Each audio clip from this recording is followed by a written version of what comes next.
ദൈവനാമത്തിൽ ഏവർക്കും സ്നേഹവന്ദനം. ക്രിസ്തീയ വിശ്വാസ തെളിവുകൾ എന്ന പഠന പരമ്പരയുടെ 15ാമത്തെ അവതരണത്തിലാണ് നാം ഇപ്പോൾ എത്തി നിൽക്കുന്നത്. ക്രിസ്തീയ വിശ്വാസ തെളിവുകൾ വളരെ ശ്രദ്ധയോടെ, പ്രാർത്ഥനയോടെ, നിരീക്ഷണവും ന്യായവും യുക്തിയുമെല്ലാം പ്രയോഗിച്ചുകൊണ്ട് വേണം ഈ പഠനത്തിൽ പങ്കെടുക്കാൻ. ഈ പഠനം കേട്ടുമറക്കാനുള്ളതല്ല. വരുന്ന തലമുറകൾക്ക് ഇതൊരു പക്ഷേ പ്രയോജനപ്പെട്ടെന്ന് വരും. അതുകൊണ്ട് ഈ പഠനങ്ങൾ ശ്രദ്ധയോടെ മനസ്സിലാക്കുക. 15ാമത്തെ അവതരണത്തിൽ നാം എത്തി നിൽക്കുമ്പോൾ നാം കഴിഞ്ഞ പാഠത്തിൽ ചിന്തിച്ചത് അവിശ്വാസം. ലോകം മുഴുവൻ നിറഞ്ഞു കിടക്കുന്ന അവിശ്വാസം. ഭൂരിപക്ഷം ജനത്തിനും ദൈവവിശ്വാസമില്ല. വളരെ അശ്രദ്ധയോടെ തന്നെ, ചിന്തയില്ലാതെ തന്നെ ദൈവമില്ല എന്ന് പറയുന്നവരുടെ വാക്കുകൾക്കും പ്രഭാഷണങ്ങൾക്കും ഓടിക്കൊടുന്ന ജനസമൂഹം. അവിശ്വാസമാണ് ലോകം നേരിടുന്നത്. ദൈവമക്കൾ അവർക്ക് വ്യക്തമായി അറിയാം, വിശ്വാസം നിരന്തരം ആക്രമിക്കപ്പെട്ടുകൊണ്ടിരിക്കുന്നു. വിശ്വാസിയാണെന്ന് പറയുമ്പോൾ തലതാഴ്ത്തി ജീവിക്കേണ്ട ഒരു അവസ്ഥ പലർക്കുമുണ്ട്. കാരണം അവർക്ക് നിശ്ചയമില്ല. ദൈവമുണ്ടോ എന്ന് ചോദിച്ചാൽ മറുപടി പറയാൻ കഴിയുന്നില്ല. അപ്പോൾ നാം വളരെ വ്യക്തമായി കണ്ടു, ഈ നാസ്തികത്വം, അതായത് വിശ്വാസമില്ലായ്മ 3000 പല വർഷങ്ങൾക്ക് മുമ്പ് ഫറവോൻ എന്ന രാജാവിൻ്റെ വാക്കുകളിലൂടെ തന്നെ നമ്മൾ കേട്ടു. അതേ മനസ്സ് തന്നെയാണ് ഇന്ന് പലർക്കുമുള്ളത്. അതേ വീക്ഷണം തന്നെയാണ് പലർക്കുമുള്ളത്. ആരാണ് നിങ്ങൾ പറയുന്ന ദൈവം? ആരാണ് നിങ്ങൾ പറയുന്ന യഹോവ? എനിക്ക് ആ ദൈവത്തെ ഒന്നും അറിയില്ല. ഞാൻ എന്തിനാണ് ദൈവത്തിൻ്റെ വാക്ക് കേൾക്കേണ്ടത്? ഒരു ദൈവവുമില്ല. മാത്രമല്ല, അനേകരെ സംബന്ധിച്ച് വിശ്വാസത്തിന് ആധാരം, തെളിവുകളില്ല എന്നുള്ള ധാരണയാണ്. ദൈവവിശ്വാസത്തിന് എന്ത് തെളിവാണ്? എന്തുകൊണ്ട് ദൈവത്തെ വിശ്വസിക്കുക? നിങ്ങൾ കാണിച്ചതാ ദൈവത്തെ എന്നെല്ലാമുള്ള വെല്ലുവിളികളാണ് മനുഷ്യൻ ഉയർത്തുന്നത്. ദൈവം അദർശനാണ്, ആത്മസ്വരൂപനാണ് എന്നൊന്നും തിരിച്ചറിവുള്ള ഒരു കഴിവ് പോലും ഇല്ലാത്ത മനുഷ്യനായി തീർന്നിരിക്കുകയാണ്. പക്ഷെ ദൈവത്തിൻ്റെ മക്കളായി തീരുവാൻ കൃപ ലഭിച്ചവർക്ക്, ജീവിതത്തിലെ അനുഗ്രഹങ്ങൾ പ്രാപിച്ചവർക്കറിയാം, ദൈവം അവിടെ പ്രാർത്ഥന കേൾക്കുന്നവനാണ്. ദൈവമാണ് അവരെ വഴി നടത്തുന്നത്. ദൈവമാണ് അവരെ താങ്ങി നിർത്തുന്നത്. ദൈവവിശ്വാസം അത് സ്വാഭാവികമായി മനുഷ്യന് വേണ്ടതാണ്. അവിശ്വാസം മനുഷ്യന് വേണ്ടിയുള്ളതല്ല. ഇപ്പോൾ ഒരു വസ്തു നമ്മൾ കടയിൽ നിന്ന് വാങ്ങിയാൽ ആ വസ്തു ഇന്ന കാര്യത്തിന് വേണ്ടി ഉപയോഗിക്കണമെന്ന് പറഞ്ഞാൽ ആ കാര്യത്തിന് വേണ്ടിയാണ് ഉപയോഗിക്കേണ്ടത്. അതിനെ ദുരുപയോഗിച്ചാൽ അത് നശിക്കും. മനുഷ്യനെ ദൈവം സൃഷ്ടിച്ചപ്പോൾ ദൈവവിശ്വാസത്തിൽ ജീവിക്കാനുള്ളവനാണ് മനുഷ്യൻ. ദൈവത്തിലുള്ള കൂട്ടായ്മയിലാണ് മനുഷ്യൻ മനുഷ്യനായി ജീവിക്കുന്നത്, പൂർണ്ണനാകുന്നത്, തികയുന്നത്. പക്ഷെ ദൈവവിശ്വാസമില്ലാത്ത മനുഷ്യൻ ഒരിക്കലും അവൻ്റെ ജീവിത ഉദ്ദേശം കണ്ടെത്തിയിട്ടില്ല. ജീവിത ഉദ്ദേശം കണ്ടെത്തി സംതൃപ്തി പ്രാപിക്കുന്നത് മനുഷ്യർ ദൈവത്തെ കണ്ടെത്തി തിരിച്ചറിഞ്ഞ ബന്ധം ആരംഭിക്കുമ്പോഴാണ്. ഈ ലോകം അവിശ്വാസമുള്ളത് പല തരത്തിലുള്ള അവിശ്വാസങ്ങളാണ്, പല പേരിലാണ്. നിരീശ്വരവാദിയെന്നും, ചാർവികനെന്നും, സംശയവാദിയെന്നും, കേവലേശ്വരവാദിയെന്നും, ഇങ്ങനെ പല പേരുകളിൽ പൈശാചികൻ മനുഷ്യരുടെ നടുവിൽ ഇങ്ങനെയുള്ള വിശ്വാസങ്ങളെ കൊണ്ടുവന്നിരിക്കുകയാണ്. പ്രത്യേകിച്ച് യൗവനക്കാരെ വളരെയധികം സ്വാധീനിക്കുകയാണ്. ദൈവമില്ലെന്ന് അവർ വളരെ പെട്ടെന്ന് പറഞ്ഞു. കാരണം അവരിതൊന്നും മെനക്കിടുന്നില്ല, ഒന്ന് അന്വേഷിച്ച് കണ്ടെത്താൻ, ബുദ്ധിയോടുകൂടി, ന്യായത്തോടുകൂടി അതൊന്ന് നിരീക്ഷിക്കാൻ അവർ സമയം കണ്ടെത്തുന്നില്ല. അതിൻ്റെ കാരണങ്ങൾ നമ്മൾ പലതും കണ്ടു കഴിഞ്ഞു. ഈ പറയുന്ന തത്വസംഹിതകളെല്ലാം തെറ്റാണ്. ദൈവമില്ലെന്ന് പറയുന്ന ഇത് പരിണാമവാദികളാകാം, നിരീശ്വരവാദികളാകാം, കേവലേശ്വരവാദികളാകാം, അജ്ഞേയവാദികളാകാം, ബഹുദൈവ വിശ്വാസികളാകാം, ഇങ്ങനെയുള്ള എല്ലാ കൂട്ടരും അവർ പറയുന്നത് തെറ്റാണ്. തെറ്റെന്ന് പറയാൻ കഴിയുന്നത് എന്തുകൊണ്ടാണ്? സത്യമായിട്ടുള്ളത് നമുക്കറിയാവുന്നത് കൊണ്ട്. അനേകരുടെ മനസ്സിൽ നിന്ന് ദൈവം കൊടുത്തിരിക്കുന്ന ന്യായവും മുക്തിയും എല്ലാം തിരിച്ചുള്ള കഴിവുകളൊക്കെ തള്ളിക്കളയുകയാണ്. ദൈവത്തെ പരിജ്ഞാനത്തിൽ ധരിപ്പാൻ ഇഷ്ടമില്ല എന്നുള്ള ശക്തമായ വാക്യം നമ്മൾ കണ്ടു. ഒരുപക്ഷെ നമുക്കത് വാക്യത്തിൻ്റെ ആഴം ഉൾക്കൊള്ളാൻ സാധിച്ചെന്ന് വരില്ല. ദൈവത്തെ പരിജ്ഞാനത്തിൽ ധരിപ്പാൻ ഇഷ്ടമില്ലാത്തത് തക്കവണ്ണം. അതുകൊണ്ട് അങ്ങനെ ദൈവത്തെ സ്വീകരിക്കാൻ താല്പര്യമില്ലാത്ത വ്യക്തികളുടെ മനസ്സ് ദൈവം നികൃഷ്ട ബുദ്ധിയിലേൽപ്പിച്ചു. ഒരു ശിക്ഷയാണത്. നികൃഷ്ടമായ ബുദ്ധി, നല്ലത് ശരി ന്യായമായതൊന്നും ചിന്തിക്കാനും തിരഞ്ഞെടുക്കാനും ജീവിക്കാനും അറിയാനും കഴിയാത്ത അവസ്ഥയെ ദൈവരെ ശിക്ഷിച്ചു. നികൃഷ്ട ബുദ്ധിയിൽ. കാരണം ദൈവത്തെ പരിജ്ഞാനത്തിൽ സ്വീകരിക്കാൻ അവരുടെ മനസ്സിലേക്ക് ദൈവത്തെ കൊണ്ടുവരാൻ തയ്യാറായില്ല. മനസ്സിലേക്ക് കൊണ്ടുവന്ന് പ്രതിഷ്ഠിക്കേണ്ട ദൈവത്തെയാണ്. ദൈവത്തിൻ്റെ പാദങ്ങളിൽ ഇരുന്നാണ് അവൻ്റെ ജീവിതം ജീവിക്കേണ്ടത്. അതിന് തയ്യാറാകാത്ത മനുഷ്യൻ്റെ ജീവിതം നികൃഷ്ടമാണ്. ദൈവത്തിന് വിരുദ്ധമായി ജീവിക്കുന്നവരെ കുറിച്ച് ദൈവം പറയുന്നതാണത്. ദൈവത്തിൻ്റെ വചനം ശരിയായ തരത്തിൽ ഉൾക്കൊള്ളാനായിട്ട് സാധിച്ചില്ലെങ്കിൽ മനുഷ്യന് മനുഷ്യനാകാൻ പറ്റില്ല. എന്തുകൊണ്ടാണ് വിശ്വസിക്കേണ്ടത് നമ്മൾ കണ്ടു. നാം ഇരിക്കുകയും ചരിക്കുകയും ജീവിക്കുകയും ചെയ്യുന്ന ദൈവത്തിലായതുകൊണ്ട് ദൈവത്തിൽ അടിസ്ഥാനപ്പെട്ടാണ് വിശ്വസിക്കേണ്ടത്, ജീവിക്കേണ്ടത്. നമുക്കറിയാം വ്യക്തമായ ഒരു വലിയ തീഷ്ണത, വലിയ ദാഹം, താല്പര്യം ദൈവം മനസ്സ് സ്ഥാപിച്ചിട്ടുണ്ട്. ഉന്നതനായ ദൈവത്തെങ്കിലേക്ക് നമ്മൾ നോക്കുന്ന, അന്വേഷിക്കുന്ന ഒരു താല്പര്യം നമ്മുടെ ഉള്ളിൽ സ്ഥാപിച്ച ദൈവമാണ്. ദൈവത്തെ കൂടാതെ മനുഷ്യർക്ക് ജീവിക്കാൻ പറ്റില്ല. പിന്നെ എന്തുകൊണ്ടാണ് മനുഷ്യൻ നിരീശ്വരവാദത്തിലേക്ക് പോകുന്നത് എന്ന ചോദ്യം നമ്മൾ കേട്ടു. 4 ഉത്തരങ്ങൾ, ഏകദേശം 4 ഉത്തരങ്ങൾ നമ്മൾ കണ്ടെത്തി. എന്തുകൊണ്ടാണ് മനുഷ്യൻ നിരീശ്വരവാദത്തിലേക്ക്, അവിശ്വാസത്തിലേക്ക് പോകുന്നത്? ഈ ചിന്തകൾ കുഞ്ഞുങ്ങളായിരിക്കുമ്പോൾ തന്നെ മനസ്സിൽ വിതയ്ക്കപ്പെടുന്നതായിട്ട് നമ്മൾ കണ്ടു. മാതാപിതാക്കൾ അവരുടെ കൃത്യവിലോപം നടത്തുന്ന നിമിത്തം, അതായത് അവരെ ദൈവം പരമേൽപ്പിച്ച മാതൃകയോടുകൂടി കുഞ്ഞുങ്ങളുടെ മുമ്പിൽ മാതൃകയോട് ജീവിക്കേണ്ട ഉത്തരവാദിത്വം നിറവേറ്റാൻ കഴിയാത്തത് കൊണ്ട് വിവാഹം നടത്തുന്ന കുടുംബങ്ങളിൽ വളരുന്ന കുട്ടികളെ സംബന്ധിച്ച് വളരെ എളുപ്പമാണിത്. അവർ കാണുന്നത് അവർക്ക് അപ്പനും അമ്മയും ഇല്ല എന്ന അർത്ഥത്തിലാണ്. കൺമുമ്പിലാണ് അവർ അപ്പനും അമ്മയും അവർ വല്ലാതെ പ്രകോപിതരായി വഴക്കുണ്ടാക്കി മത്സരിച്ച് തല്ലുപിടിച്ച് പോരാടുന്നത് കണ്ടുപടുന്ന കുട്ടികൾ ഒരു അധികാരത്തിന് വിധേയപ്പെടാനുള്ള പാഠം കുഞ്ഞിലേ നഷ്ടപ്പെട്ടു. അവരുടെ മുമ്പിൽ മാതൃക ഒരു അധികാരമില്ല, ഒരു റെസ്പെക്റ്റ് ഇല്ല, ഒരു ബഹുമാനിക്കാനായിട്ടൊരു അധികാരം ഇവിടെ മുമ്പിൽ മാതാപിതാക്കൾ നൽകുന്നില്ല. മാതാപിതാക്കളുടെ കുത്തഴിഞ്ഞ ജീവിതമാകാം, വചനവിരുദ്ധമായ ജീവിതമാകാം, അത് കണ്ടുകൊള്ളുന്ന അനേക കുടുംബങ്ങളിലെ കുഞ്ഞുങ്ങൾ സ്വാഭാവികമായിട്ട് അവിശ്വാസത്തിന്റെ പാതയിലേക്ക് പോകും. ദൈവമുണ്ടെങ്കിൽ എൻ്റെ കുടുംബത്തിൽ എന്തുകൊണ്ട് ഇങ്ങനെ സംഭവിച്ചു, എൻ്റെ അമ്മ എന്തുകൊണ്ട് ഇത്രമാത്രം ഉപദ്രവിക്കപ്പെടുന്നു, എൻ്റെ അപ്പൻ എന്തുകൊണ്ട് ഇങ്ങനെ കുടിയനായി എല്ലാം നശിപ്പിച്ച് ജീവിക്കുന്നു. ഇപ്പൊ ദൈവമില്ല എന്ന ചിന്തയിലേക്ക് മനുഷ്യൻ തള്ളിവിടാൻ ഇത് കാരണമാകുന്നതായിട്ട് നമ്മൾ കണ്ടു. രണ്ടാമത്, അതിരി കവിഞ്ഞ അഹങ്കാരം. മനുഷ്യൻ അവനത്തിന് ദൈവമാക്കുന്നൊരു ചിന്ത, അത് പിശാചിന്റെ മനസ്സിൽ ആവിർഭവിച്ചതാണ്. അത്യുന്നതനോട് സമനായി ദൈവത്തോട് തുല്യനാകണമെന്ന് ആഗ്രഹിച്ച മനുഷ്യൻ, ആ തരത്തിലുള്ള മനുഷ്യന്റെ ചിന്ത അതിരി കവിഞ്ഞതായ അഹങ്കാരവും നികളവുമാണ്. ഈ അതിരി കഴിഞ്ഞ അഹങ്കാരവും നികളവും അവനെ ദൈവത്തെ തള്ളി പുറത്താക്കുകയാണ്. അവൻ തന്നെ അവന്റെ ഹൃദയത്തിന്റെ സിംഹാസനത്തിൽ കസേരയിട്ട് രാജാവായി വാഴുകയാണ്. എല്ലാം എൻ്റേത്, ഞാൻ എന്ന ചിന്ത മാത്രം.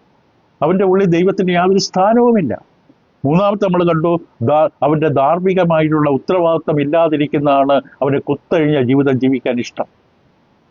അവനാഗ്രഹിക്കുന്ന കുത്തഴിഞ്ഞ ജഡീകമായ മലിനമായ വൈകൃതമായ ജീവിതം ജീവിക്കണമെങ്കിൽ ആരോടും കണക്ക് കൊടുക്കേണ്ട കാര്യം എനിക്കില്ല, ധാർമ്മിക ഉത്തരവാദിത്വം എനിക്ക് ആരോടും ഇല്ല ഒരു തീരുമാനം അവൻ എടുത്തു കഴിഞ്ഞാൽ എനിക്ക് ആരോടും കണക്ക് കൊടുക്കേണ്ട കാര്യമില്ല. ഞാൻ എൻ്റെ ശരീരം കൊണ്ട് എനിക്ക് ഇഷ്ടമുള്ളത് ചെയ്യും, എൻ്റെ സമ്പത്തോട് ഞാൻ ഇഷ്ടം പോലെ ചെലവാക്കും. ഇതിലൊന്നും കണക്ക് കൊടുക്കേണ്ട കാര്യമില്ല, അത് കണക്ക് ചോദിക്കാനും ആരുമില്ല. അങ്ങനെ ചിന്തിക്കാൻ, ജീവിക്കാൻ ആഗ്രഹിക്കുന്നവർക്ക് തിന്നുക, കുടിക്കുക, ആനന്ദിക്കുക, നാളെ ചാകുമല്ലോ. അവിടെ ഈ കിട്ടിയിരിക്കുന്ന ആയുസ് കൊണ്ട് കഴിയുന്നതും പരമാവധി അനുഭവിക്കുക, ആനന്ദിക്കുക. അവർക്ക് ദൈവത്തെ സ്വീകരിക്കാൻ പറ്റില്ല. ദൈവത്തെ വന്നാൽ ജീവിതത്തിൽ നിയന്ത്രണം വരും. ചിലത് ചെയ്യാൻ സാധിക്കില്ല, ചിലത് പറയാൻ പറ്റില്ല, ചിലത് കാണാൻ പറ്റില്ല. അതുകൊണ്ട് അവർ ദൈവമില്ല എന്ന് പറയും. വഷളന്മാരായി മ്ലേച്ഛത പ്രവർത്തിക്കുന്നു. 14-ാം സങ്കീർത്തനം, 53-ാം സങ്കീർത്തനം കാണാം. അവസാനമായി നമ്മൾ കണ്ടത്, നാം മനുഷ്യനെ ആശ്രയിക്കും. വിശ്വാസഗോളത്തിൽ തന്നെ പലരും പ്രാസംഗികരിലും അവരുടെ ഉപദേഷ്ടാക്കന്മാരിലൊക്കെ ആശ്രയിക്കുകയും അവരൊരു ദിവസം അവിടെ കൺമുമ്പിൽ തകർന്നു വീഴും. മനുഷ്യരെ അവരുടെ ബലഹീനത നിമിത്തം അവർ വീണുടയും. അത് കാരണം ഈ വിശ്വാസികൾ എന്ത് ചെയ്യുന്നു, അതോടുകൂടി അവരുടെ ജീവിതം അവസാനിച്ചു. അവർ ഇത്രയും നാൾ പിൻപറ്റിയത് മനുഷ്യരെയാണ്, മനുഷ്യരെ ആശ്രയിച്ചാണ് നിന്നത്. അതുകൊണ്ട് ദൈവം തന്നെ ഒരു പക്ഷേ അവരുടെ മുമ്പിൽ ആ പൊള്ളയായ ശില്പത്തെ തകർത്ത് കളയും. മനുഷ്യരെയല്ല നോക്കേണ്ടത്, ദൈവത്തെ നോക്കി ജീവിക്കണം. ദൈവം പൂർണ്ണതയുള്ളവനാണ്, തികവുള്ളവനാണ്, വിശ്വസ്തനാണ്, നല്ലവനാണ്. മനുഷ്യരെ നോക്കി ക്രിസ്തീയ ജീവിതം ജീവിക്കാൻ ആഗ്രഹിച്ച ഒരാളും സ്വർഗത്തിലെത്തില്ല. അവർ ആശ്രയിക്കുന്ന മനുഷ്യർ, നേതാക്കന്മാർ, അവരുടെ ഗുരുക്കന്മാർ ആരുമാകട്ടെ, അവരുടെ പൊള്ളത്തരങ്ങൾ ഒരു ദിവസം കൺമുമ്പിൽ തെളിയുമ്പോൾ അവർ വല്ലാതെ ദുഃഖിക്കും. ഈ മനുഷ്യർ ഇങ്ങനെയാണല്ലോ ചിന്തിക്കും. അതിന് ആ മനുഷ്യൻ എന്തിനാണ് നോക്കുന്നത്? ആ മനുഷ്യന്റെ ജീവിതത്തിൽ വന്ന പിഴവുകൾ, ദൈവവിശ്വാസിയാണെങ്കിൽ ദൈവം അവനോട് ഇടപെടട്ടെ. നമ്മുടെ ജീവിതം ആ വ്യക്തി ആശ്രയിച്ചല്ല, നമ്മുടെ ജീവിതം ദൈവത്തിൽ ആശ്രയിച്ചായിരിക്കണം. ആ വ്യക്തി ഇത് ഉപയോഗിക്കുന്നുണ്ടെങ്കിൽ ഉപയോഗിക്കട്ടെ, അതിനുള്ള യോഗ്യത യജമാനന് കൊള്ളാകുന്ന പാത്രമാണെങ്കിൽ ഇത് ഉപയോഗിക്കും, അല്ലെങ്കിൽ ദൈവം തകർത്ത് കളയും. നമ്മുടെ വിശ്വാസം മനുഷ്യനിലല്ല, ദൈവത്തിൽ വയ്ക്കണം. ദൈവത്തെ കുറ്റപ്പെടുത്തരുത്. 118-ാം സങ്കീർത്തനം 8-ാം വാക്യം നമ്മൾ കണ്ടു. മനുഷ്യരുടെ തിന്മകൾക്ക് ദൈവത്തെ കുറ്റപ്പെടുത്തരുത്. മനുഷ്യരെ നോക്കിക്കൊണ്ട് വിശ്വാസ ജീവിതത്തെ അളക്കരുത്, കൂട്ടായ്മകളെ അളക്കരുത്. നമ്മുടെ അറിവില്ലായ്മയാണ്. നാമും ദൈവമുള്ള ബന്ധം നേരെയായി ശ്രദ്ധിക്കുക, അതാണ് ഏറ്റവും പ്രധാനം. പിന്നെ വളരെ പ്രധാനപ്പെട്ട മറ്റൊരു വിഷയത്തിലേക്ക് നമ്മൾ തുടക്കമിട്ടു. 2 ഭാഗങ്ങളായിട്ട് അത് ചിന്തിക്കാൻ പോകുന്നത്, അനേകം ആൾക്കാരെ സംബന്ധിച്ച് ദൈവത്തിലേക്ക് കടന്നു വരാനുള്ള ഏറ്റവും വലിയ തടസ്സം അവിടെ കൺമുമ്പിൽ, പത്രത്തിൽ, TV ചാനലുകളിൽ, ഫേസ്ബുക്കിൽ, പലവരുടെ മാധ്യമങ്ങളിലെല്ലാം കാണുന്നതായ ദുരന്തങ്ങൾ, തിന്മകൾ, ദുഷ്ടതകൾ. സ്വന്തം കുടുംബത്തിലാകാം, നാട്ടിലാകാം, സമൂഹത്തിലാകാം, ലോകത്തിലാകാം. നിരന്തരമായി കാണുന്നതായ അഴിമതികളും ആക്രമണങ്ങളും കവർച്ചകളും യുദ്ധങ്ങളും യുദ്ധക്കെടുതികളും, സ്ത്രീകൾ അപമാനിക്കപ്പെടുന്നു, കുഞ്ഞുങ്ങൾ ബലാത്കാരം ചെയ്യപ്പെടുന്നു. ചിലപ്പോൾ സ്വന്തം കുടുംബത്തിൽ അങ്ങനെ അനുഭവങ്ങളുള്ളവരുണ്ടാകാം. അവരൊരിക്കലും ദൈവത്തേക്ക് വരാൻ എളുപ്പമല്ല. അവർ ചൂണ്ടിക്കാട്ടുന്നത് ദൈവമുണ്ടെങ്കിൽ, ദൈവം നിങ്ങൾ പറയുന്നില്ല നല്ലവനും കരുതുന്നവനും സ്നേഹിക്കുന്നവനും മനസ്സിലുള്ളവനും കരുണയുള്ളവനും ഒക്കെ ആണ് എങ്കിൽ എന്തുകൊണ്ട് ഇത് സംഭവിക്കുന്നു? യോബിന്റെ ഭാര്യ അതാണ് ചോദിച്ചത്. നീ കൊണ്ടു നടക്കുന്ന ഭക്തി യഥാർത്ഥമാണെങ്കിൽ എന്തുകൊണ്ട് നമുക്കിത് സംഭവിച്ചു? നമ്മുടെ 10 മക്കളും മരിച്ചു, നിനക്ക് ഈ ഗതി വന്നത് എന്തുകൊണ്ട്? ദൈവമല്ല കാരണക്കാരൻ. ഈ അവസ്ഥകൾ സംഭവിക്കുമ്പോൾ അനേകം ആൾക്കാർ തിന്മകളും വേദനകളും കഷ്ടതകളും രോഗങ്ങളും മാറാ രോഗങ്ങളും 40-30 വർഷം രോഗക്കിടക്കയിൽ അനങ്ങാൻ കഴിയാതെ ഒരു വർഷം തളർന്ന് പക്ഷാഘാതം പിടിച്ച് തകർന്നു കിടക്കുന്ന വ്യക്തികളെ കാണുമ്പോൾ ആ കുടുംബത്തിൽ അധിക നാൾ പ്രാർത്ഥനാ ജീവിതത്തിൽ മുന്നോട്ട് പോകാൻ ബുദ്ധിമുട്ട് വരും. അതിന് തക്ക വിശ്വാസത്തിന് ബലമുണ്ടാകും, ന്യായമായ ചോദ്യമുണ്ടാകും. ഞാൻ വിളിക്കുന്ന ദൈവം വാസ്തവമാണെങ്കിൽ, ദൈവം കരുണയുള്ളവനും സ്നേഹിക്കുന്നവനും നന്മയുള്ളവനും ഒക്കെയാണെങ്കിൽ എന്തുകൊണ്ടിത്? നമ്മൾ എപ്പോഴും മറക്കും. നമ്മുടെ ഭൂമിയിലുള്ള അവസ്ഥകളൊക്കെ മാറ്റി, ശരീരത്തിലെ രോഗങ്ങളൊക്കെ മാറ്റിയാലല്ല ദൈവം ഉദ്ദേശിക്കുന്നത്, നമ്മുടെ ആത്മാവിന്റെ സൗഖ്യത്തിനാണ്. അപ്പോൾ സാധാരണ ഈ ചിന്താഗതി ആരംഭിച്ചത് യവന തത്വചിന്തകനായ എപ്പിക്കൂറസിൽ നിന്നാണ്. അദ്ദേഹം പറഞ്ഞ പ്രസ്താവന എങ്ങനെയാണ്? ദൈവത്തിന് തിന്മകൾ നിയന്ത്രിക്കാൻ ആഗ്രഹമുണ്ട്, പക്ഷെ കഴിയില്ല. ദൈവത്തിന് ആഗ്രഹമുണ്ട്, പക്ഷെ കഴിയുന്നില്ലെങ്കിൽ അത് പറയുന്നത് ദൈവം സർവശക്തനല്ല. രണ്ടാമത്തെ നിഗമനം, ദൈവത്തിന് തിന്മകൾ നിയന്ത്രിക്കാൻ കഴിയും, പക്ഷെ ദൈവം ചെയ്യില്ല. അപ്പൊ ദൈവം നല്ലവനല്ല, ക്രൂരനാണ്, നല്ലവനല്ല. അതുകൊണ്ട് ഉപസംഹാരം ഇതാണ്: ദൈവത്തിന് കഴിവുമുണ്ട്, മനസ്സുമുണ്ട് തിന്മകളെ നീക്കം ചെയ്യാൻ. അപ്പോൾ പിന്നെ എവിടെ നിന്ന് തിന്മകൾ ലോകത്തിൽ നിറഞ്ഞു കിടക്കും? ദുഷ്ടത, അതിക്രമം, എല്ലാ കലഹങ്ങൾ, കലാപം, രക്തച്ചൊരിച്ചൽ, ഇതെന്തുകൊണ്ട് ഭൂമിയിൽ നിറഞ്ഞു കിടക്കും? അപ്പൊ ഈ ഒരു തെറ്റിദ്ധാരണ, ഈ പറഞ്ഞ ചിന്താഗതിയുടെ തെറ്റിദ്ധാരണ പലപ്പോഴും മനുഷ്യർക്ക് ഈ നന്മകൾ കാണാൻ കഴിയുന്നില്ല. ബുദ്ധിമുട്ടിൻ്റെയും വേദനയുടെയും കഷ്ടപ്പാടുകളുടെയും പിന്നിൽ എന്തെങ്കിലും നന്മയുണ്ടോ എന്ന് കാണാൻ കഴിയുന്നില്ല. ഒരു കാര്യം വളരെ വ്യക്തമായിട്ട് നമുക്ക് പറയാൻ സാധിക്കും: ആർക്കും സാഹസത്തോടെ ധിക്കാരപരമായിട്ട് ഈ കഷ്ടത എന്ന വിഷയത്തെ പൂർണ്ണമായും മനസ്സിലാക്കാൻ എനിക്ക് കഴിയുമെന്ന് പറയാൻ ഭൂമിയിൽ ഒരു മനുഷ്യനും പറ്റില്ല. എന്തുകൊണ്ടാണ് ഇവിടെ ഇങ്ങനെ സംഭവിച്ചത്? എന്തുകൊണ്ടാണോ ഇപ്പോഴും യുദ്ധം നടക്കുന്നത്? ലോകത്ത് ഈ സമയത്ത് തന്നെ എത്രയോ രാജ്യങ്ങൾ യുദ്ധത്തിലാണ്. എത്രയോ കുടുംബങ്ങൾ തെരുവീതിയിൽ ഒരു അപ്പക്കഷ്ണത്തിന് വേണ്ടി കുഞ്ഞുങ്ങൾ നിലവിളിക്കാണ് നഗ്നരായി. എത്രയോ കണ്ണുനീരുകളാണ് ലോകത്ത് വീഴുന്നത്. കൺമുമ്പിൽ വെച്ച്, അമ്മയുടെ കൺമുമ്പിൽ വെച്ച് മക്കൾ, ഭർത്താവ്, കുഞ്ഞുങ്ങളൊക്കെ വെട്ടിക്കൊല്ലപ്പെടുമ്പോൾ, ബോംബ് വീണ് ചിതറുമ്പോൾ അവശേഷിക്കുന്ന അമ്മയുടെ കണ്ണുനീര്. ഇത് കണ്ടു നിൽക്കുന്നവർ ചോദിക്കും, ദൈവമുണ്ടെങ്കിൽ ഇതൊക്കെ സംഭവിക്കുമോ? പല കാര്യങ്ങളും നമ്മൾ മനസ്സിലാക്കാൻ ബുദ്ധിമുട്ട് വരുന്നു, ലോകത്ത് നമ്മുടെ കൺമുമ്പിൽ നടക്കുന്ന കാര്യങ്ങൾ. അപ്പൊ അത് ചൂണ്ടിക്കാണിച്ചുകൊണ്ട്, ഈ സംഭവങ്ങൾ ചൂണ്ടിക്കാണിച്ചുകൊണ്ട് ദൈവത്തെ നമ്മൾ പറയുമ്പോൾ വളരെ ഹൃദയം അടച്ചു കളയും. അവർക്ക് ദൈവത്തെ ആവശ്യമില്ല. ദൈവം ഉണ്ടെങ്കിൽ ഇങ്ങനെ സംഭവിക്കില്ല എന്നാണ് ധാരണ.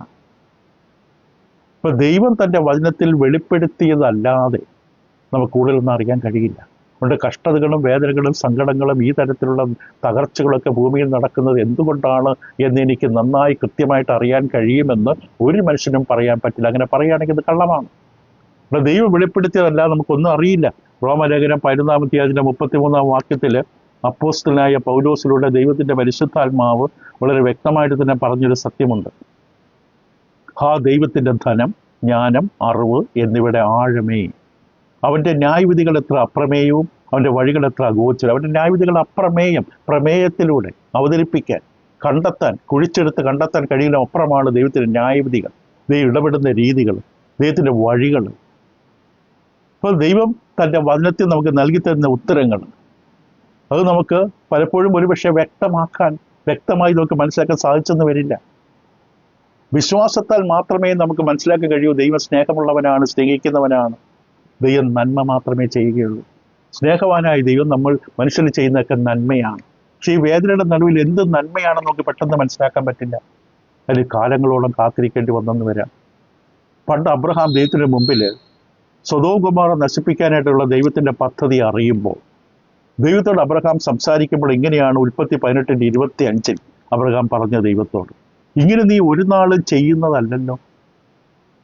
നീതിമാൻ ദുഷ്ടനെ പോലെ ആകത്തക്കവണ്ണം ദുഷ്ടനോടുകൂടി നീതിമാനെ നീ ഒരു നാളും കൊല്ലുകയില്ല. സർവഭൂമിക്ക് ന്യായാധിപതിയായവൻ നീതി പ്രവർത്തിക്കാതിരിക്കുമോ? ഇതാണ് അബ്രഹാമിൻ്റെ ന്യായം. തീർച്ചയായും നല്ല ശരിയായ ന്യായമാണ്.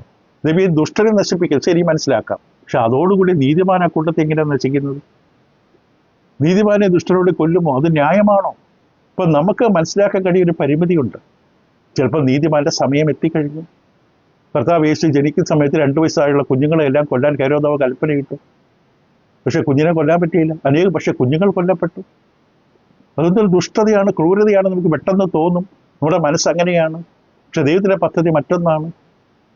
ദൈവത്തിന് അറിയാം എന്താ താൻ ചെയ്യുന്നതെന്ന്. ദൈവത്തിന് തെറ്റുപറ്റില്ല. ദൈവം പരിശുദ്ധനാണ്. ഇപ്പൊ ചില കാര്യങ്ങൾ നമ്മൾ പെട്ടെന്ന് ശ്രദ്ധിക്കുന്നത് നല്ലതാണ്. ഇപ്പൊ തിന്മ എന്ന വാക്ക്, ദുഷ്ടത എന്ന വാക്ക്, ഈ വാക്ക് വ്യക്തമായി കാണിച്ചു തരുന്നത്, അല്ലെങ്കിൽ തെറ്റെന്ന വാക്ക് കാണിച്ചു തരുന്നത്, ശരിയും തെറ്റും തീരുമാനിക്കാനുള്ള ഒരു സാർവലൗകിക നിയമം, സംവിധാനം, മാനദണ്ഡം ഉണ്ട് എന്നുള്ളത് കൊണ്ടാണ്. എന്തടിസ്ഥാനത്തിലാണ് അത് തെറ്റെന്ന് പറഞ്ഞത്? അപ്പൊ ശരിയായ മറ്റൊന്നുണ്ട്. ശരിയും തെറ്റും ഉള്ളത് കൊണ്ടല്ലേ തെറ്റ് എന്ന് പറഞ്ഞത്, തിന്മ എന്ന് പറഞ്ഞത്, ദുഷ്ടത എന്ന് പറഞ്ഞത്? ശരിയായ തരത്തിൽ ന്യായമായി ചെയ്യേണ്ട ഒരു രീതിയുണ്ട്. അത് ചെയ്യാതെ തെറ്റായി ചെയ്യുമ്പോൾ നമ്മൾ പറഞ്ഞത് ദുഷ്ടതയാണ്, അത് തെറ്റാണ്. അപ്പം അങ്ങനെ പറയാൻ കാരണം ശരി ആയിട്ടുള്ള ഒന്നുണ്ട് എന്നുള്ളതാണ്. അപ്പം ഈ ശരി എന്നുള്ളത് എവിടെ നിന്ന് ഉത്ഭവിക്കുന്നു? ശരിയുടെ ഉറവിടം എവിടെയാണ്? നന്മയുടെ ഉറവിടം എവിടെയാണ്? ഇപ്പം തിന്മ എന്ന് പറയുമ്പോൾ, തെറ്റെന്ന് പറയുമ്പോൾ എന്തോ ലംഘിക്കപ്പെട്ടു എന്നല്ലേ? എന്തോ ലംഘിക്കപ്പെട്ടു, ശരിയായ മാർഗം തെറ്റിക്കപ്പെട്ടു. അതുകൊണ്ടാണല്ലോ തെറ്റെന്ന് പറഞ്ഞത്. അപ്പം അത് വളരെ വ്യക്തമായി കാണാം. അതുകൂടെയാണ് പരിണാമവാദികളും നിരീശ്വരവാദികളും തകർന്നു പോകുന്നത്. ഒരു ചോദിക്കട്ടെ, എവിടെ നിന്ന് ശരിയെന്ന് നിയമമുണ്ടായി? ന്യായം എന്നുള്ളതിൻ്റെ മാനദണ്ഡം എന്ത്? അത് പദാർത്ഥത്തിൽ നിന്ന്, മണ്ണിൽ നിന്നാണ്. നമ്മൾ കഴിഞ്ഞ പാഠത്തിൽ ഇത് കണ്ടിരിക്കാം. ഇനിയും പലപ്പോഴും പല പാഠങ്ങളിൽ അത് കാണും, കേൾക്കും. അപ്പോൾ ഇത് വളരെ വ്യക്തമായി കാണിക്കുന്നത്, തിന്മ എന്ന് പറയുമ്പോൾ നന്മയല്ല, നന്മയായ മറ്റെന്തോ എവിടെയോ ഉണ്ടല്ലോ. ഇത് ചെയ്യുന്ന തിന്മയാണ്, നീ ചെയ്ത തിന്മയാണ്, നീ ചെയ്ത ദോഷമാണ്, നീ ചെയ്ത മോശമാണ് എന്ന് നമ്മൾ പറയുമ്പോൾ, മറുവശത്ത് അതിൻ്റെ ശരിയായൊരു രീതി ഉള്ളത് കൊണ്ടാണ് അതിനെ മോശമായി കാണാനൊക്കെ പറയുന്നത്, നിർവചിക്കാൻ കഴിയും. കുറച്ച് ബുദ്ധിമുട്ട് തോന്നും, എങ്കിലും ആലോചിച്ചാൽ പറയാം, മനസ്സിലാക്കാൻ ശരിക്കും തെറ്റാണ്. ശരിയാണ്, കുട്ടികളെ പഠിപ്പിക്കുന്ന അധ്യാപകർക്ക് അതറിയാം. ഒന്നെന്ന് എഴുതാൻ പറഞ്ഞപ്പോൾ അവൻ എഴുതിയത് ഒറ എന്നാണ്. എടാ, അത് തെറ്റാണ്. എന്താ തെറ്റെന്ന് പറയാൻ? ഒന്നെന്ന് എഴുതേണ്ട രീതിയുണ്ട്. 3 എഴുതുവാൻ അവരോട് പറഞ്ഞപ്പോൾ അവൻ 3ന്റെ അക്ഷരം തിരിച്ചെഴുതി. ബി എന്ന് എഴുതാൻ പറഞ്ഞപ്പോൾ ബി തിരിച്ചെഴുതി. അപ്പോൾ പറഞ്ഞു, എടാ തെറ്റാണ്, തെറ്റെന്ന് മാർക്കിട്ട് 0 മാർക്ക് കൊടുത്തു. എന്താ ടീച്ചറെ തെറ്റ്? എടാ, ബി എന്ന് എഴുതുന്നത് ഇങ്ങനെയല്ല, 3 എഴുതുന്നത് ഇങ്ങനെയല്ല. ഇപ്പം ശരിയായൊരു രീതി ഉള്ളതുകൊണ്ടാണല്ലോ തെറ്റ് എന്ന് പറഞ്ഞത്. ലളിതമായിട്ട് അത്രയേ ഉള്ളത്. അപ്പോൾ ഇത് നമ്മളെ മനസ്സിലാക്കി തരുന്നത് മറ്റൊരു വാദത്തിലേക്കാണ്. തിരഞ്ഞെടുക്കുവാനുള്ള സ്വാതന്ത്ര്യം. തിരഞ്ഞെടുക്കാനുള്ള സ്വാതന്ത്ര്യം ദൈവം മനുഷ്യർ തന്നത് മനുഷ്യർ ദൈവം സ്നേഹിക്കുന്നുകൊണ്ടാണ്. ദൈവം മനുഷ്യനെ സ്നേഹിക്കുന്നത് കൊണ്ടാണ്, ദൈവ സ്നേഹമായതുകൊണ്ടാണ് ജ്ഞാനമുള്ള മനുഷ്യനെ സൃഷ്ടിച്ചപ്പോൾ, ജ്ഞാനത്തോടുകൂടി സൃഷ്ടിച്ചപ്പോൾ അവനെ തൻ്റെ അടിമയാക്കാത്തത്. നീ നരകത്തിലേക്ക് പോകാനായിട്ട് ജനിക്കുക, നീ നിത്യനരകത്തിൽ തീപ്പൊയ്കയിൽ പോകാനായിട്ട് ജീവിതകാലം മുഴുവൻ എൻ്റെ അടിമയായിട്ട് നീ ജീവിക്കുക എന്ന് പറഞ്ഞ് ദൈവം മനുഷ്യനെ വിട്ടില്ല. കാരണം ദൈവം സ്നേഹവാനാണ്. സ്നേഹവാനായതുകൊണ്ട് നമുക്ക് സ്വതന്ത്രമായ വ്യക്തിപരമായ ഇച്ഛാശക്തിയുണ്ട്. ഇച്ഛാശക്തി എന്ന് പറഞ്ഞാൽ നമുക്ക് ലഭിക്കുന്ന അറിവിൻ്റെയും വിവരത്തിൻ്റെയും ജ്ഞാനത്തിൻ്റെ അടിസ്ഥാനത്തിൽ യുക്തി ഉപയോഗിച്ച് ഒരു തീരുമാനമെടുക്കാനുള്ള കഴിവ്. ദൈവം അത് നമ്മെ സ്നേഹിച്ച ആ വിധത്തിലാണ് ദൈവം സൃഷ്ടിച്ചത്. ദൈവം നമുക്ക് വ്യക്തിപരമായ തീരുമാനമുള്ള കഴിവ് തന്നിട്ടുണ്ട്. കാരണം ദൈവം സ്നേഹമാണ്. അതുകൊണ്ട് ദൈവം നമുക്ക് ആ കഴിവ് തന്നിരിക്കുകയാണ്. യോഹന്നാന്റെ 1-ാം ലേഖനം 4-ാം അധ്യായം 8-16 വാക്യങ്ങളിൽ ദൈവസ്നേഹത്തെ വെച്ച് പറയുമ്പോൾ, സ്നേഹിക്കാത്തവൻ ദൈവത്തെ അറിഞ്ഞിട്ടില്ല, ദൈവ സ്നേഹം തന്നെ. അതിൻ്റെ 16-ാം വാക്യത്തിൽ ഇങ്ങനെ ദൈവത്തിന് നമ്മോടുള്ള സ്നേഹത്തെ നാം അറിഞ്ഞു വിശ്വസിച്ചുമിരിക്കുന്നു. ദൈവം സ്നേഹം തന്നെ. സ്നേഹത്തിൽ വസിക്കുന്നു, ദൈവത്തിൽ വസിക്കുന്നു, ദൈവം അവിടെയും വസിക്കുന്നു. ദൈവ സ്നേഹമാണ്. ഒന്ന് മനസ്സുകൊണ്ടൊന്ന് ആത്മാർത്ഥം വെച്ച്, ദൈവ സ്നേഹമാണെങ്കിൽ ഞാൻ നരകത്തിൻ്റെ തീച്ചുളയിൽ നിത്യനാശത്തിലെ പിശാചിനോടൊപ്പം തന്നെ നിത്യമായി നശിക്കാൻ വേണ്ടി ദൈവം എന്നെ സൃഷ്ടിക്കുമോ? അപ്പോൾ ദൈവം സ്നേഹമല്ല, ക്രൂരനാണ്, ദുഷ്ടനാണ്. ദൈവം ക്ഷമിക്കട്ടെ എങ്ങനെ പറയുന്നത്. ദൈവം ഒരിക്കലും എന്നെ അങ്ങനെ സൃഷ്ടിക്കില്ല. ദൈവം എന്നെ സ്നേഹിക്കുന്നത് കൊണ്ട് എൻ്റെ ജീവിതയാത്രയിൽ എനിക്ക് തിരഞ്ഞെടുക്കാനുള്ള കഴിവ് തന്നിട്ടുണ്ട്. ആ അവസരങ്ങളും അതിനുള്ള പ്രബോധനങ്ങളും പരിജ്ഞാനവും അറിവും സാഹചര്യങ്ങളും പരിതസ്ഥിതികളും എല്ലാം തന്നിട്ട് പറഞ്ഞു, നീ തിരഞ്ഞെടുക്കുക. കാരണം ദൈവ സ്നേഹമാണ്. ആ സ്നേഹത്തിൽ ദൈവം നമുക്ക് ഈ തിരഞ്ഞെടുപ്പിനുള്ള കഴിവ് നമുക്ക് അനുവദിച്ചു തന്നു. അതാണ് ദൈവം എന്ന് പറയുന്നത്. അപ്പോൾ എവിടെയാണോ തിരഞ്ഞെടുപ്പിനുള്ള സ്വാതന്ത്ര്യമുള്ളത്, ശ്രദ്ധിക്കുക, അവിടെ തീർച്ചയായിട്ടും മനുഷ്യർക്ക് തെറ്റുപറ്റാനുള്ള സാഹചര്യമുണ്ട്. അതുകൊണ്ടാണ് തെരഞ്ഞെടുപ്പുള്ളിടത്ത് സാധ്യതയുണ്ട്. ക്ഷണികരായ മനുഷ്യർ ക്ഷണികരാണ്, നിത്യനല്ല.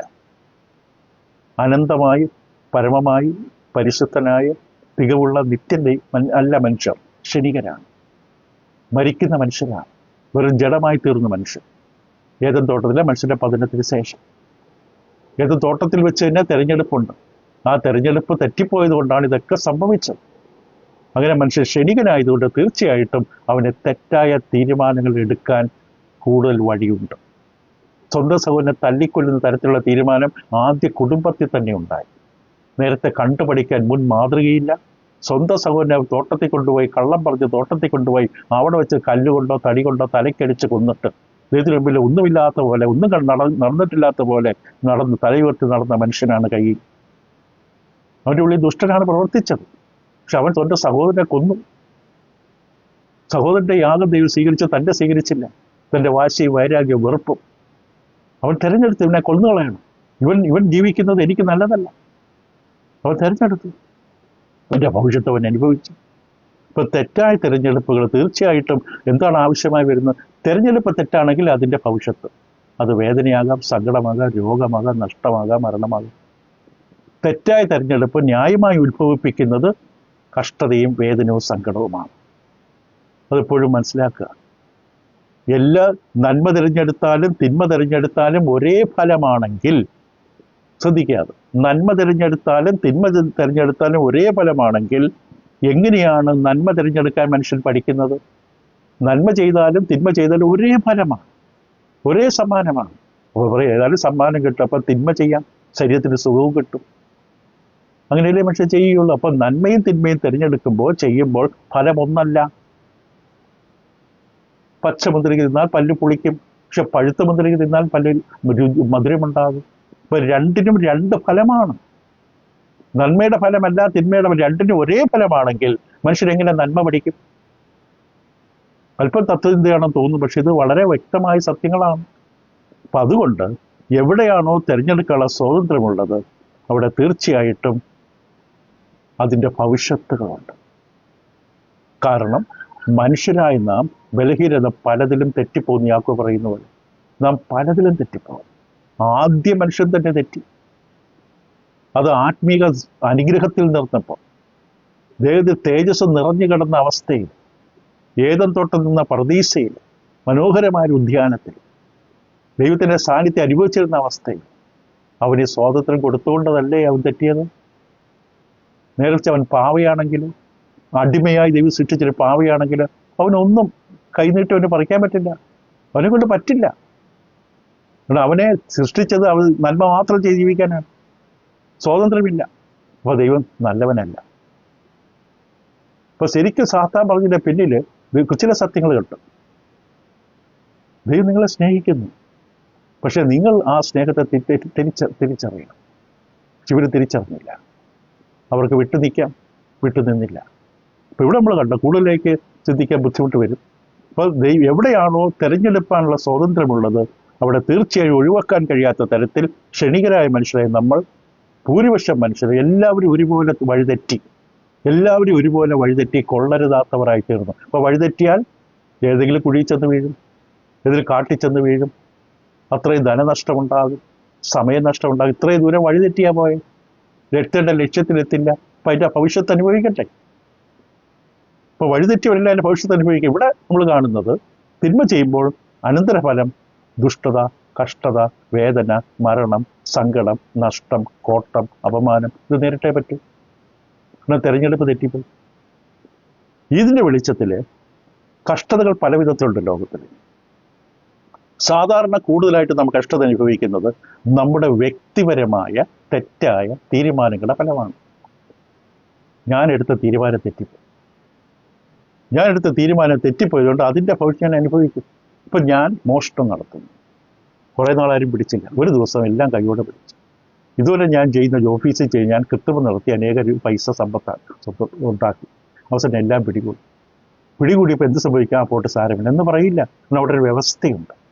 ആ ഓഫീസിൽ ഞാൻ ചെയ്ത കുറ്റം കണ്ടുപിടിച്ചു, എല്ലാവർക്കും അറിയാം. 250 ജോലിക്കാരുള്ള ഓഫീസിൽ എല്ലാവർക്കും പറയാം ഇന്ന മനുഷ്യൻ തെറ്റ് ചെയ്തു, കുറ്റം കണ്ടുപിടിച്ചു, അയാളെ വെറുതെ വിട്ട് പോട്ടെന്ന് പറഞ്ഞു. അപ്പോൾ ബാക്കി 249 പേരും ആഗ്രഹിക്കും നമുക്കും ചെയ്യാം, പ്രശ്നമൊന്നുമില്ല. ഇപ്പോൾ ഒരു നിയമവ്യവസ്ഥ ഇവിടെയുണ്ട്. ആ ഓഫീസിലെ സുഗമമായ പ്രവർത്തനത്തിന് തെറ്റ് ശിക്ഷിക്കപ്പെടും. ജോലിയിൽ നിന്ന് പിരിച്ചുവിട്ടുന്നത്. ഇത്ര നാൾ അപഹരിച്ച പൈസ മുഴുവൻ പലിശ ഉൾപ്പെടെ തിരിച്ചു കൊടുക്കാൻ കോടതി വിധിക്കും. ആൾക്കാർക്ക് ഭയമുണ്ടാവും. അപ്പോൾ ഞാൻ ചെയ്ത തെറ്റിന് ഞാൻ ന്യായമായിട്ട് ശിക്ഷ അനുഭവിക്കുന്നു. പത്രോസിനെ കുറിച്ച് പറഞ്ഞത് 1 പത്രോസ് 4:15 നിങ്ങളിൽ ആരും കൊലപാതകനോ കള്ളനോ ദുഷ്പ്രവർത്തിക്കാരനായിട്ടല്ല കഷ്ടം സഹിക്കേണ്ടത്, പരകാര്യത്തിൽ ഇടപെടുന്നവനായിട്ടുമല്ല. മറ്റുള്ള കാര്യത്തിൽ ഇടപെട്ടാലും കഷ്ടം സഹിക്കേണ്ടത്. പേരുദോഷം മുഴുവൻ കേൾക്കും, ആരോപണം കേൾക്കും. നേരെ മറിച്ച് ക്രിസ്ത്യാനിയായിട്ട് കഷ്ടം സഹിക്കേണ്ടി വന്നാലോ ലജ്ജിക്കരുത്. ഈ നാമം ധരിച്ചിട്ട് ദൈവത്തെ മഹത്വപ്പെടുത്തുക എത്ര വേണ്ട. ഇപ്പോൾ നാം ചെയ്യുന്ന തിന്മ കഷ്ടത, എൻ്റെ ഭവിഷ്യത്ത്. ഞാൻ പുകവലിച്ചു, അവസാനം ക്യാൻസർ പിടിച്ചു, ആരെ കുറ്റപ്പെടുത്തും ഞാൻ? എൻ്റെ തെറ്റായ തീരുമാനം. രണ്ടാമത്തെ കഷ്ടത എന്ന് പറയുന്നത് മറ്റുള്ളവരുടെ തെറ്റായ തീരുമാനം. മറ്റുള്ളവർ അവർക്കുള്ള സ്വാതന്ത്ര്യം തെറ്റായി വിനിയോഗിച്ചു. ഓൺ വഴി കൂടെ വണ്ടി ഓടിക്കരുതെന്ന് പറഞ്ഞപ്പോൾ ബോർഡുണ്ടായിട്ട് അയാൾ ഓൺ വഴി കൂടെ ഓടിച്ചു വന്നു. ഇത് മറുവശത്ത് നിന്ന വാഹനം ഇത് പ്രതീക്ഷിക്കാതെ ആ വളവിൽ വെച്ച് കൂട്ടിമുട്ടി മരിച്ചുപോയി. മറ്റൊരു മനുഷ്യൻ എടുത്ത തീരുമാനം തെറ്റായതുകൊണ്ട്, വേറൊരാളുടെ തീരുമാനത്തിൻ്റെ അപാകത കൊണ്ട് ഈ കുടുംബം നശിച്ചു, ഈ വ്യക്തിക്ക് അപകടമുണ്ടായി. ഒരു നിഷ്കളങ്കമായ കുടുംബം, ഒരു ലോറി വന്ന് ഇടിച്ച്, ട്രക്ക് വന്ന് ഇടിച്ച് കുടുംബം മുഴുവൻ നശിച്ചുപോയി. ആ കുടുംബത്തെ ആശ്വസിപ്പിക്കാൻ വന്നവർ മനസ്സിൽ. എന്നാൽ ആ ലോറി ഡ്രൈവർ ചെയ്ത് എന്തൊരു ക്രൂരതയാണ്. ആ ലോറി ഡ്രൈവർ തൻ്റെ സ്വന്തം ഇഷ്ടം, സ്വന്തം തീരുമാനം, അദ്ദേഹം മറന്നുപോയി. എന്നെപ്പോലെ മറ്റുള്ളവർക്കും സ്വതന്ത്രമായ തീരുമാനം എടുക്കാനുള്ള കഴിവുണ്ട്. എനിക്ക് മാത്രമല്ല തീരുമാനം എടുക്കാനുള്ള കഴിവ്, അവർക്കുണ്ട് തീരുമാനം എടുക്കാനുള്ള കഴിവ്. ഞാൻ എന്താ വഴി മാറിക്കൊടുക്കാത്തത്? വണ്ടി ഒന്ന് ഒതുക്കാത്ത, വഴി തെറ്റിപ്പോൾ ഒതുക്കാത്ത എന്തുകൊണ്ട്? അത് എൻ്റെ സ്വന്തം ഇഷ്ടത്തിന്, എൻ്റെ സ്വന്തം തീരുമാനം മറ്റൊരു കുടുംബത്തെ തകർത്തു. എന്നുവെച്ചാൽ മറ്റൊരാളുടെ സ്വാതന്ത്ര്യത്തെ ഞാൻ ഹനിച്ചു. മറ്റൊരാൾക്ക് സ്വാതന്ത്ര്യമുണ്ട്, ഞാനതിനകത്ത് അതിന് കടന്നു കയറി പരകാര്യത്തിൽ ഇടപെട്ടു. അത് തെറ്റാണ്. മൂന്നാമത്, പലപ്പോഴും തിരഞ്ഞെടുപ്പാനുള്ള ഈ കഴിവ് വിനിയോഗിക്കുന്നത് കഴിഞ്ഞ തലമുറകൾ അവർക്കുള്ള സ്വാതന്ത്ര്യം വിനിയോഗിച്ചത് കൊണ്ടാകും, തെറ്റായി വിനിയോഗിച്ചത് കൊണ്ടാകും. കഴിഞ്ഞ തലമുറകൾ അവർക്കുള്ള ഈ സ്വാതന്ത്ര്യം വിനിയോഗിച്ചിട്ട് ശാസ്ത്രീയ കണ്ടുപിടുത്തത്തിൻ്റെ പേരിൽ, യുദ്ധത്തിൻ്റെ പേരിൽ യുദ്ധസന്നാഹങ്ങൾ ഒരുക്കാൻ കോടിക്കണക്കിന് രൂപ രാജ്യത്തിൻ്റെ ബഡ്ജറ്റ് ചെലവിടുമ്പോൾ ആ രാജ്യത്തിൽ ചിലപ്പോൾ ആഹാരമില്ലാതെ വരും. കൃഷിയെ വികസിപ്പിക്കുവാനോ കൃഷിഫലങ്ങളോ മറ്റു കാര്യങ്ങൾ, ആഹാരകാര്യങ്ങൾ ക്രമീകരിക്കുന്നതിനോ ശ്രമിക്കാതെ യുദ്ധസന്നാഹങ്ങൾക്ക് വേണ്ടി കോടിക്കണക്കിന് സമ്പത്തുകൾ ചെലവിട്ട് കഴിയുമ്പോൾ ആ നാട്ടിലെ കുഞ്ഞുങ്ങൾക്ക് ഭാവിയിൽ വളരാൻ പറ്റാതെ വരും. ആരോഗ്യം കിട്ടില്ല, പോഷകാഹാരങ്ങൾ കിട്ടില്ല. ഒരു തലമുറയുടെ തെറ്റായ തീരുമാനം മറ്റു തലമുറയെ ബാധിച്ചെന്ന് വരും. അത് പലപ്പോഴും കാണാൻ സാധിക്കും. ചിലപ്പോൾ വിഗ്രഹാരാധന കൊണ്ടുവരുന്ന ഭവിഷ്യത്ത് വളരെ വലുതാണ്. ഒരു രാജ്യം വിഗ്രഹാരാധനയാണെങ്കിൽ ആ രാജ്യത്തിലുണ്ടാകുന്ന ഭവിഷ്യത്തും വളരെ വലുതാണ്. പുറപ്പാട് പുസ്തകം 20-ാം അധ്യായം, ചില വാക്യങ്ങൾ വായിച്ച് നമുക്ക് അവസാനിപ്പിക്കാം. പുറപ്പാട് പുസ്തകം 20-ാം അധ്യായത്തിൻ്റെ 5-6 വാക്യങ്ങളിൽ ദൈവം മോശയോട് പറയുമ്പോൾ വ്യക്തമായിട്ട് തന്നെ പറഞ്ഞു. പുറപ്പാട് 20-ാം അധ്യായം അതിൻ്റെ 5-6 വാക്യങ്ങൾ അവിടെ പറഞ്ഞ് നമുക്കത് വായിച്ച് കേൾക്കാം. 4 മുതൽ വായിക്കുന്നു. ഒരു വിഗ്രഹം ഉണ്ടാക്കരുത്, ഇത് സ്വർഗത്തിലെങ്കിലും താഴെ ഭൂമിയിലെങ്കിലും ഭൂമിക്ക് കീഴെ വെള്ളത്തിലെങ്കിലുമുള്ള യാതൊന്നിൻ്റെയും പ്രതിമയരുത്, അവയെ നമസ്കരിക്കുകയോ സേവിക്കുകയോ അരുത്. നിന്റെ ദൈവമായ യഹോവയായ ഞാൻ തീഷ്ണതയുള്ള ദൈവമാകുന്നു. എന്നെ പകയ്ക്കുന്നവരെ വിഗ്രഹാരാധന ദൈവത്തെ പകയ്ക്കുകയാണ്. എന്നെ പകയ്ക്കുന്നവരിൽ പിതാക്കന്മാരുടെ അകൃത്യം 3-ാമത്തെ 4-ാമത്തെ തലമുറ വരെ മക്കളുടെ മേൽ സന്ദർശിക്കുമ്പോൾ എന്നെ സ്നേഹിച്ചെൻ്റെ കൽപ്പനകളെ പ്രമാണിക്കുന്നവർക്ക് 1000 തലമുറ വരെ കാണും. മാതാപിതാക്കൾ വിഗ്രഹാരം മുഴുകിക്കിടക്കുമ്പോൾ അന്തരീക്ഷത്തിലുള്ള കുട്ടികളെ സംബന്ധിച്ച് സത്യദൈവത്തെ അറിയാനുള്ള അവസരം നഷ്ടപ്പെടുന്ന നിഷേധിക്കുമ്പോൾ കുട്ടികളുടെ ജീവിതത്തിൽ ദുരന്തമുണ്ടാകും, ബുദ്ധിമുട്ടുണ്ടാകും. പഴയ പശ്ചാത്തലത്തിൽ പറഞ്ഞ വാക്യമാണ്. പശ്ചാത്തലത്തിൽ വേണം വാക്യം പഠിക്കാനായിട്ട്. വിഗ്രഹമുണ്ടാക്കുക, ദൈവത്തെ പകയ്ക്കുന്ന സ്വഭാവം ഉണ്ടാകരുത്. അത് ഭവിഷ്യത്ത് കൊണ്ടുവരും. അവിടെ പാപത്തിന് ഇവർ ഉത്തരവാദിയല്ല, പക്ഷെ ഭവിഷ്യത്തിന് ഉത്തരവാദിയാണ്. പാപത്തിൻ്റെ കുറ്റം പകർന്നു കിട്ടുന്നില്ല, കുറ്റബോധം പകർന്നു കിട്ടുന്നില്ല, പക്ഷെ ഭവിഷ്യത്തുണ്ടാകും. നമ്മളെപ്പോഴും പറയുന്ന ഉദാഹരണം, അമ്മ ഗർഭിണിയാണ്, നിരന്തരം പുകവലിക്കുന്ന അമ്മയാണ്. അമ്മയുടെ പുകവലി നിമിത്തം ഗർഭപാത്രത്തിലുള്ള കുഞ്ഞിന് മാരകമായ അർബുദം പിടിച്ചു. ജനിച്ച് കുറച്ച് കഴിയുമ്പോൾ കുഞ്ഞ് മരിച്ചുപോയി. കാരണം കുഞ്ഞിൻ്റെ തെറ്റല്ല, അമ്മയുടെ തെറ്റിൻ്റെ ഭവിഷ്യത്ത് കുഞ്ഞ് അനുഭവിച്ചു. മദ്യപാനായ അച്ഛൻ വീട്ടിലെ വരുമാനം മുഴുവൻ മദ്യപിച്ച് നശിപ്പിച്ചു. കുട്ടിക്ക് ആഹാരമില്ല, വിദ്യാഭ്യാസമില്ല, ഒന്നുമില്ല. കുട്ടികൾ തെരുവിലായി. കാരണം അപ്പൻ്റെ മദ്യപാനം. അപ്പൻ്റെ പാപമല്ല കുട്ടികളുടെ മേൽ, അപ്പൻ്റെ മദ്യപാന ശീലത്തിൻ്റെ ഭവിഷ്യത്ത്. അത് അമ്മയുടെ ഭാഗത്തുനിന്ന് ഉണ്ടാകാം. ഭവിഷ്യത്ത് വരും, കുറ്റബോധം വരുന്നില്ല. ആദാമിൻ്റെ പാപത്തിൻ്റെ കുറ്റബോധം നമ്മുടെ മേലില്ല, പക്ഷേ അതിൻ്റെ ഭവിഷ്യത്തായി മരണലോകത്തിലേക്ക് വന്നു. അത് വ്യക്തമായി നമുക്ക് കാണാൻ സാധിക്കും. അപ്പോൾ ഇങ്ങനെ നമ്മൾ ചിന്തിക്കുമ്പോൾ ചില കാര്യം കൂടി ഓർക്കേണ്ടതുണ്ട്. ഇന്ന് ലോകത്തിൽ അനേകം രാജ്യങ്ങളും മനുഷ്യർ നശിച്ചുകൊണ്ടിരിക്കുന്ന കാരണം ഇതാണ്, മനുഷ്യരുടെ തെറ്റായ തീരുമാനം. പാപം എന്ന തെറ്റായ തീരുമാനം. പാപത്തിൻ്റെ ഭവിഷ്യത്ത് അനേകം ജീവിതങ്ങൾക്ക്. ഉദാഹരണം ചിന്തിച്ചോ, ഏതും തോട്ടത്തിൽ വെച്ച് ആദാമും ഹവ്വയും പാപത്തിൽ വീഴുന്നതിന് മുമ്പ്, ദൈവകൽപ്പന നിഷേധിച്ച് പാപം ചെയ്യുന്നതിന് മുമ്പ് ആ തോട്ടത്തിൽ രോഗമില്ല, ഇവർക്ക് രോഗമില്ല. ആ തോട്ടത്തിൽ ഒരു വൃക്ഷത്തിനും ചെയ്യുന്നില്ല, അണുക്കളില്ല, കീടബാധയില്ല, എൻഡോസൾഫാൻ കണ്ടുപിടിച്ചിട്ടില്ല, അത് അനുഭവിക്കേണ്ടത് വിതറേണ്ട കാര്യവുമില്ല. ഒരു കൃമിയുമില്ല ഒരു പഴത്തിൽ, ഒരു കേടുമില്ല ഒന്നിനും. ഇവർക്കുമില്ല മരണം. അനുഗ്രഹീതമായൊരവസ്ഥ ഏദൻ തോട്ടം. എപ്പോൾ ഇതൊക്കെ ഉണ്ടായത്? ജീവവൃക്ഷത്തിൻ്റെ ഫലം നിഷേധിക്കപ്പെട്ടത് മുതൽ. അവർ ദൈവത്തോട് മത്സരിച്ചപ്പോൾ, ദൈവത്തിൻ്റെ കൽപ്പന നിഷേധിച്ചപ്പോൾ, പിശാചിൻ്റെ വാക്കിന് താല്പര്യം കൊടുത്തപ്പോൾ, ചെവി കൊടുത്തപ്പോൾ, അവരുടെ ദൈവം കൽപ്പിച്ച് അവർക്ക് കൊടുത്തൊരു വഴിയാണ്, ഇനി നിങ്ങൾ ജീവവൃക്ഷം കഴിക്കേണ്ട. അവരെ നിലനിർത്തിയ പഴമാണത്. 2 മരമുണ്ട് ആ തോട്ടത്തിൽ. നന്മതിന്മകളെക്കുറിച്ചുള്ള അറിവിൻ്റെ വൃക്ഷവും ജീവൻ്റെ വൃക്ഷവും. ജീവവൃക്ഷം വരെ ജീവൻ നിലനിർത്താനുള്ള നിത്യമായി അവർ ജീവിക്കാം. മരണമില്ല മനുഷ്യന്. അങ്ങനെയാണ് ഈ മനുഷ്യനെ സൃഷ്ടിച്ചത്. ദൈവഛായ, ദൈവത്തിന് മരണമില്ല. ദൈവഛായയിലും സാദൃശ്യത്തിലും സൃഷ്ടിച്ച മനുഷ്യന് മരണം ദൈവം നിശ്ചയിച്ചിട്ടില്ല, വെച്ചിട്ടില്ല. മനുഷ്യനാണ് അത് കൊണ്ടുവന്നത്.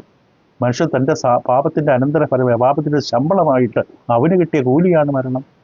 ഈ പാപം ചെയ്ത മനുഷ്യരോട് ദൈവം പറഞ്ഞത്, യഹോവയായ ദൈവം മനുഷ്യൻ നന്മതിന്മകളെ അറിയുവാൻ തക്കവണ്ണം നമ്മൾ ഒരുത്തനെ പോലെ ആയിത്തീർന്നിരിക്കുന്നു. ഇപ്പോൾ അവർ കൈനീട്ടി ജീവവൃക്ഷത്തിൻ്റെ ഫലം കൂടെ പറിച്ചു തിന്ന് എന്നേക്കും ജീവിക്കാൻ സംഗതി വരരുത്, എന്നേക്കും ജീവിക്കാൻ സംഗതി വരരുത് എന്ന് കൽപ്പിച്ചു. അവനെ എടുത്ത് നിലത്ത് കൃഷി ചെയ്യേണ്ടതിന് യഹോവയായ ദൈവം അവനെ ഏദൻതോട്ടത്തിന് പുറത്താക്കി. ഇങ്ങനെ അവൻ മനുഷ്യനെ ഇറക്കിക്കളഞ്ഞു. ജീവവൃക്ഷത്തിൻ്റെ ഗീതകളുടെ വഴി കാപ്പാൻ ഏദൻതോട്ടത്തിന് കിഴക്ക് കെരുവുകളെ തിരിയുന്ന വാളുകളുമായിരുന്നു. മനുഷ്യർ ഇന്ന് അധ്വാനിക്കൽ വിയർപ്പൊഴുക്കി കഷ്ടപ്പെട്ട് കുറേയൊക്കെ പക്ഷികൾ കൊണ്ടുപോയി, എലി കൊണ്ടുപോയി, കാട്ടുപന്നി കൊണ്ടുപോയി, മഴ കൊണ്ടുപോയി, കള്ളന്മാർ മോഷ്ടിച്ചുകൊണ്ടുപോയി, ഇങ്ങനെ വിളവുകൾ നശിക്കുന്നൊരവസ്ഥയില്ല. അവർക്ക് വിയർപ്പൊഴുക്കി അധ്വാനിക്കേണ്ട കാര്യമില്ല. ജീവവൃക്ഷത്തിൻ്റെ ഫലം അവരെ നിലനിർത്തും. തോട്ടങ്ങൾക്ക് ജോലിയുണ്ട്, പക്ഷെ അവിടെ കീടങ്ങൾ പറിക്കേണ്ട കാര്യമില്ല, അണുക്കൾക്ക് വേണ്ടി രാസവസ്തു അടിക്കേണ്ട കാര്യമില്ല. അവർക്ക് ജോലി, അധ്വാനം അവർക്കുണ്ട് ശരീരത്തിന് വേണ്ടി. പക്ഷെ അവരെ നിലനിർത്തിയ ജീവവൃക്ഷത്തിൻ്റെ ഫലം അത് ദൈവം ഇനി വേണ്ട. അതിൻ്റെ ഫലമായിട്ട് രോഗങ്ങൾ വരാൻ തുടങ്ങി, ശരീരത്തിൽ രോഗം വരാൻ തുടങ്ങി. എല്ലാ രോഗങ്ങളും ആരംഭിച്ച മനുഷ്യൻ. ഇവിടെ മനുഷ്യൻ നഷ്ടപ്പെട്ടു. സഹോദരനെ കൊല്ലുന്ന തരത്തിലേക്ക് തരം താഴ്ന്നു. ആദ്യം തന്നെ സംഭവിച്ചു, സ്വന്തം സഹോദരനെ കൊല്ലാൻ തോന്നി. അപ്പോൾ പിന്നെ ഇപ്പോൾ എന്തായിരിക്കും? അപ്പോൾ നമുക്കവിടെ കാണാൻ സാധിക്കും റോമർച്ചിൻ്റെ 10 ഏക മനുഷ്യരുടെ പാപവും പാപത്താൽ മരണവും. ഇപ്പം ജീവവൃക്ഷം നിഷേധിക്കപ്പെട്ടതോടുകൂടി മരണലോകത്തിലേക്ക് കയറി. ഏക മനുഷ്യനാൽ പാപവും പാപത്താൽ മരണവും. അതോടൊപ്പം തന്നെ റോമലേഖനം 5:12 അത് പറയുന്നത്. അതോടൊപ്പം തന്നെ റോമർ 8-ാം അധ്യായത്തിൻ്റെ 20 മുതൽ പറയുന്ന മനോഹരമായൊരു സത്യമുണ്ട്. നമുക്കൊന്ന് വായിച്ചു കേട്ട് അവസാനിപ്പിക്കാം, ബാക്കി അടുത്ത ദിവസത്തോടെയാണ്. റോമർക്കെതിരെ ലേഖനം 8-ാം അധ്യായം 20 മുതലുള്ള വാക്യങ്ങളിൽ ഇവിടെ പറയുന്നു, സൃഷ്ടി ദ്രവത്വത്തിൻ്റെ ദാസ്യത്തിൽ നിന്ന് വിടുതലും ദൈവമക്കളുടെ തേജസ്സാകുന്ന സ്വാതന്ത്ര്യം പ്രാപിക്കുമെന്നുള്ള ആശയോടെ മായയ്ക്ക് കീഴ്പ്പെട്ടിരിക്കുന്നു. ഈ ഭൂമി, പ്രപഞ്ചം മുഴുവൻ ഒരു മായയ്ക്ക് കീഴ്പ്പെട്ടിരിക്കുകയാണ്. അതിനെ ബന്ധിച്ചിരിക്കുന്നത്. പൂർണ്ണമായി വികസിക്കാൻ അനുവദിക്കില്ല. ബന്ധിക്കപ്പെട്ടിരിക്കും. കാരണം താഴോട്ട് വായിക്കുമ്പോൾ കാണാം, മനഃപൂർവ്വമായിട്ടല്ല, അതിനെ കീഴ്പ്പെടുത്തി കൊടുത്തവൻ്റെ കൽപ്പന നിമിത്തമത്രേ സർവ്വസൃഷ്ടിയും ഇന്നുവരെ ഒരുപോലെ ഞെരുങ്ങി ഈറ്റുനോവോടെ ഇരിക്കുന്നു നാം അറിയുന്നുവല്ലോ. സകല സൃഷ്ടി ഈറ്റുനോവോടെ ഇരിക്കുകയാണ്. ദൈവമക്കൾ ഇവിടുന്ന് വിട്ടുപോകുന്നത് വരെയും ഭൂമിക്ക് സ്വാതന്ത്ര്യമില്ല.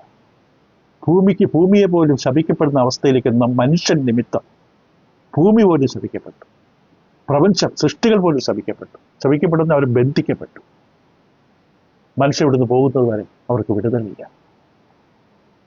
ഇതോടൊപ്പം നമ്മൾ അടുത്ത ദിവസം നമ്മൾ ചിന്തിക്കുമ്പോൾ കാണാം ഭൂമിയുടെ മുഖത്ത് വന്ന മാറ്റം. പണ്ട് ഒറ്റ കരയായിരുന്നു, വെള്ളമെല്ലാവരെടുത്ത് കരയെല്ലാവരും. നോഹയുടെ ജലപ്രളയം അത്